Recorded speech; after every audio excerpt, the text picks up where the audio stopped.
বিরতির পর স্বাগত। এবার জল্পনাই সত্যি হলো, লোকসভার আগে মুখ্যমন্ত্রী পদ থেকে ইস্তফা দিলেন হরিয়ানার মুখ্যমন্ত্রী। আসন্ন ভোটে হরিয়ানাতে আসন বন্টন নিয়ে বিজেপি এবং জননায়ক নেতা দলের মধ্যে বিবাদ এবার চরমে উঠেছিল। আর সূত্রের খবর যে সেই বিবাদের জেরেই ইস্তফা দেওয়ার সিদ্ধান্ত নেন খট্টর। সেই বিষয়টা নিয়েই আমি বিস্তারিত জানবো। টেলিফোন লাইনে রয়েছে বার্তা সম্পাদক দেবব্রত চক্রবর্তী। দেবব্রত দা, বহুদিন যাবতই রাজনৈতিক মহলে এক প্রকার জল্পনা ছিল, এবার যেন সেই জল্পনা কল্পনার অবসান, এবার শিলমোহর পড়ল যে বিজেপি এবং জননায়ক দলনেতা জনতা দলের যিনি নেতা তিনি এবার পদত্যাগ করলেন, অর্থাৎ হরিয়ানার মুখ্যমন্ত্রীর এবার পদত্যাগ। কি মনে হয় শাসক দলের জন্য একটা ধাক্কা লোকসভার আগে? এই ধাক্কাটা মনে হয় সেই রকম কোনো কিছু হবে না। প্রথম থেকে বলি তোমাকে যে গোটা দেশ জুড়ে কিন্তু বর্তমানে লোকসভা নির্বাচনের একটা প্রচার প্রস্তুতি চলছে। এর মধ্যে বিজেপি প্রথম দফায় তাদের 195 জন প্রার্থীর নাম ঘোষণা করেছে। আর এখন হরিয়ানায় যে বিষয়টি, সেই বিষয় হচ্ছে মূলত শরিক দলের সঙ্গে আসন রফা নিয়ে সংঘাতে মঙ্গলবার সকালে ইস্তফা দিলেন হরিয়ানার মুখ্যমন্ত্রী মনোহর লাল খট্টর।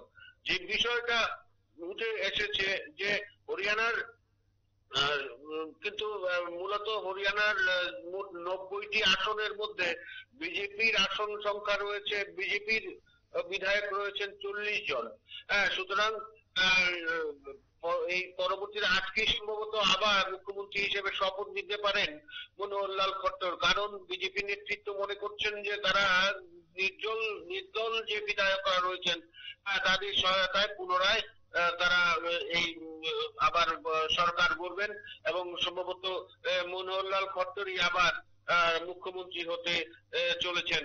তো মূল যে বিষয়টা হচ্ছে দুষ্যন্ত চৌতালার জননায়ক জনতা পার্টির সঙ্গে একটা ব্যাপক সংঘাত তৈরি হয়েছিল বিজেপির আসন রফা নিয়ে।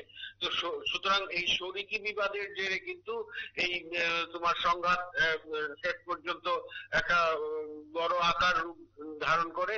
এর জন্য এই শেষ পর্যন্ত কিন্তু এই খট্টর এবং তার মন্ত্রিসভা পদত্যাগ করলেন এবং সব মন্ত্রীরাই কিন্তু পদত্যাগ করেছেন।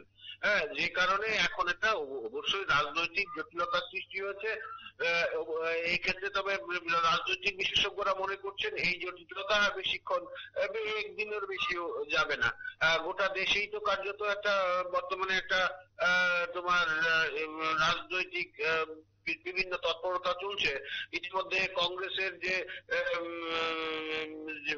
প্রাথমিক প্রার্থী তালিকা ইতিমধ্যে ঘোষিত, এখনো কিন্তু তারা সেভাবে দ্বিতীয় প্রার্থী তালিকাটা ঘোষণা করতে পারছেন না। এই যে অবস্থা, এই অবস্থায় বিরোধী শিবির ইন্ডিয়া মঞ্চেও কিন্তু একটা অনিশ্চয়তা রয়েছে। এদিকে পশ্চিমবাংলায় সবকটি আসনেই তৃণমূল তাদের প্রার্থী তালিকা ঘোষণা করে দিয়েছে।